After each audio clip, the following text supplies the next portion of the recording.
ሰላም ተማሪዎች እንደምን አላችሁ? እኔ መምህር ተረፈ መቆያ ነኝ። ዛሬ ተዘጋጅቼ የቀረብኩላችሁ የ11ኛ ክፍል ጂኦግራፊ ዩኒት 7 ይሆናል።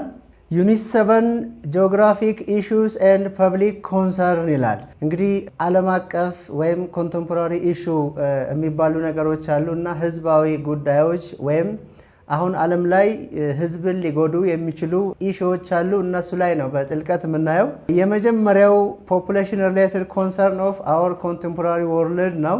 እንግዲህ የህዝብ ቁጥር መጨመር ዓለም ላይ የራሱ የሆነ ፖዚቲቭ ኢምፓክት ቢኖረውም ኔጋቲቭ ኢምፓክቶችም አሉት። እነሱም በጥልቀት እናያለን። ሁለተኛው ላንድ ዲግራዴሽን ኤንድ ዴዘርቲፊኬሽን ነው።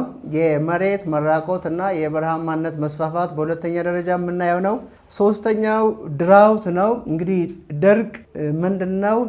ከተለመደው ጊዜ የዝናብ መጠን መቀነስ ወይም መቋረጥ ድርቅ ወይም ድራውት ይባላል። በአራተኛ ደረጃ የምናየው ፋሚን ኤክስትሪም ስካርሲቲ ኦፍ ፉድ ነው። የምግብ እጥረት ወይም ፋሚን የሚለው እናያለን። በአምስተኛ ደረጃ ዲፎሬስቴሽን ዘ ፐርፐስፉል ክሊሪንግ ኦፍ ፎሬስት ላንድ። በመጨረሻ ወርልድ ዋይድ ዲጂታል ዲቫይድ ወይም ኢኒኳሊቲ ኢን አክሰስ ቱ ዘ ኢንተርኔት ኤንድ አይሲቲ በሚሉት ላይ በጥልቀት ዛሬ እንማማራለን። አብራችሁን ቆዩ። 7.1 ፖፑሌሽን ሪሌትድ ኮንሰርን ኦፍ አወር ኮንቴምፖራሪ ወርልድ። እንግዲህ ከህዝብ ቁጥር ጋራ ወይም ከህዝብ ጋር የተገናኘ የሚመጡ ችግሮች ወይም ኢሹዎች አሉ። ከነዚህም የመጀመሪያው ለምሳሌ ፖፑሌሽን ግሮውዝ ምን ማለት ነው የሚያመጣውን ችግርም እናያለን። በማደግ ላይ ባሉና በአደጉ ሀገሮች ላይ ያለው ፖፑሌሽን ግሮዝ ሬት ምን እንደሚመስል እናያለን። በሁለተኛ ደረጃ ፖፑሌሽን ሪሌትድ ኮንሰርን ኦፍ አወር ኮንቴምፖራሪ ወርልድ ፋሚሊ ሳይዝ ነው። ዘ ነምበር ኦፍ ፐርሰን ፐር ፋሚሊ፣ ሃውስሆልድ ኢንካም ሌቭል፣ ኤጁኬሽን አክሰስ፣ ዘ ሬት ኦፍ ፖፑሌሽን ኤንድ ኢኮኖሚክ ግሮዝ ዛት ሚንስ ስታንዳርድ ኦፍ ሊቪንግ፣ አንኢምፕሎይመንት ኤንድ አንደር ኢምፕሎይመንት፣ ስርዓትና ከሚፈለገው እውቀትና ወይም ከሚፈለገው ደረጃ በታች እየሰሩ ያሉ ሰዎች አንደር ኢምፕሎይመንት። እነዚህ እንደ አጠቃላይ ፖፑሌሽን ሪሌትድ ኮንሰርን ኦፍ አወር ኮንቴምፖራሪ ወርልድ ናቸው። they have a significant impact on household livelihood በሰው ልጅ በቤተሰብ የኑሮ ደረጃ የአኗኗር ዘይቤ ላይ የራሳቸውን ኢምፓክት አላቸው። እነሱን አንድ ባንድ ለማየት እንሞክራለን።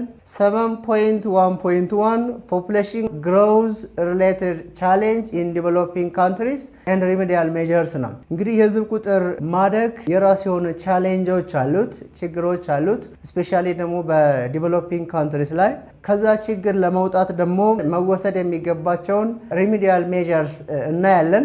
the population growth related challenge in developing countries ስናይ this will probably worsen the poverty level in developing countries than ሚድል ዲቨሎፕድ ካንትሪስ። እንግዲህ የህዝብ ቁጥር እድገት በይበልጥ ችግር ሆኖ የሚመጣው በዲቨሎፒንግ ካንትሪስ ወይም በሎው ዲቨሎፕድ ካንትሪስ ነው። ዚስ አድ ስትረስ ኦን ቤዚክ ኢኮኖሚክ ኤንድ ሶሻል ሰርቪስ ላይክ በሄልዝ በጤና ሁኔታ፣ በትምህርት ኳሊቲ እና አቅርቦት ላይ እና በኢንቫይሮንመንት ላይ የራሱ የሆነ ኢምፓክት አለው። ፍሮም ዘ ዲቨሎፒንግ ካንትሪስ በማደግ ላይ ካሉ ወይም ድሃ ከሚባሉ ሀገሮች ለምሳሌ ሳብ ሰሃራ አፍሪካ ዊል ፌስ ዘ ሞስት ራፒድ ሬት ኦፍ ፖፑሌሽን ግሮውዝ። እንግዲህ ስፔሻሊ ሳብ ሰሃራ አፍሪካ ዘ ሞስት ራፒድ ፖፑሌሽን ግሮውዝ ያለበት አካባቢ ነው። ኢን ዘ ካሚንግ ዲኬድ ኢንክሉዲንግ አርባን ኤሪያ ዛት ሚንስ ሲቲ ኤንድ ታውን። በቀጣይ ባለው ዲኬድም ይሄ የሚቀጥል ይሆናል። ይሄ ደግሞ በአርባን ኤሪያም እንደዛው ሃይ አርባናይዜሽን ሬት ያለበት ኤሪያ ነው ሳብ ሰሃራ አፍሪካ። ይሄ እንግዲህ ሃይ አርባናይዜሽን ሬት የሚኖረውም ከህዝብ ቁጥር ማደግ ከፖፑሌሽን ግሮውዝ ጋር ተያይዞ የሚመጣ ነው። ስለዚህ ፖፑሌሽን ግሮውዝ ወይም የህዝብ ቁጥር እድገት በማደግ ላይ ባሉ ሀገሮች ላይ ያለው ኔጋቲቭ ኢምፓክት የበለጠ ነው ማለት ነው። ቀጣይ የምናየው ኢምፓክትስ ኦፍ ፖፑሌሽን ፕሬሸር ኤንድ ራፒድ አርባናይዜሽን ኢን ዲቨሎፒንግ ካንትሪስ ነው። ይሄ ራፒድ የሆነ ፖፑሌሽን ፕሬሸር ኦር ፖፑሌሽን ግሮውዝ እና ራፒድ ፈጣን የሆነ የከተሜነት መስፋፋት በማደግ ላይ ባሉ ሀገሮች የሚኖረው ተጽዕኖ ወይም ኢምፓክት ምንድን ነው? For example, it results in severe socio-economic and environmental challenge. ራፒድ የሆነ ፖፑሌሽን ፕሬሸር እና ራፒድ አርባናይዜሽን በዲቨሎፒንግ ካንትሪስ ላይ ለምሳሌ በሶሺዮ ኢኮኖሚክ ኢኮኖሚክ ዲቨሎፕመንት እና በኢንቫይሮንመንት ላይ የራሱ የሆነ ኢምፓክት አለው። ራፒድ ኢንቫይሮንመንታል ቼንጅ ለምሳሌ ላንድ ዲግራዴሽን፣ ሪሶርስ ዲፕሌሽን እና ኤር ፖሉሽን ያመጣል፣ የህዝብ ቁጥር መብዛት። ሌላው ህይወት ያለው ነገር እንዲጠፋ ባዮዳይቨርሲቲ ሎዝ፣ ሃቢታት ዲስትራክሽን፣ ስፒሲስ ኮንትራክሽን ሌላኛው የራፒድ ፖፑሌሽን ፕሬዠር እና አርባናይዜሽን ኢምፓክት ነው። ክሮኒክ ፖቨርቲ ማልኑትሪሽን፣ ይሄ ማለት ፉድ ኢንሴኪሪቲ እና ወተር ስካርሲቲ ያመጣል።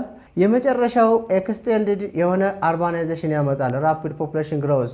ለምሳሌ ገጠር አካባቢ የህዝብ ቁጥር ጨመረ ማለት የፋርሚንግ ሳይዝ ወይም የእርሻ መሬት መጥበብ ወይም እጥረት ይከሰታል። ስለዚህ ሰው ወደ ከተማ ማይግሬት ያደርጋል። ያ ደግሞ ከተሞች አካባቢ ራፒድሊ አርባናይዜሽን እንዲከሰት ወይም ከተሜነት እንዲስፋፋ ያደርጋል። ያ ከተሜነት መስፋፋት ደግሞ ከተማው አስፈላጊ የሆነ ኢንፍራስትራክቸር ካላሟላና ኳሊቲውን ጠብቆ የማሄድ ከሆነ የራሱ የሆነ ኔጋቲቭ ኢምፓክት ነው ያለው። ለምሳሌ ኤክስቴንድድ የሆነ አርባናይዜሽን አለ ማለት እስለም እና ስኮተር ሴትልመንት እንዲስፋፋ ያደርጋል።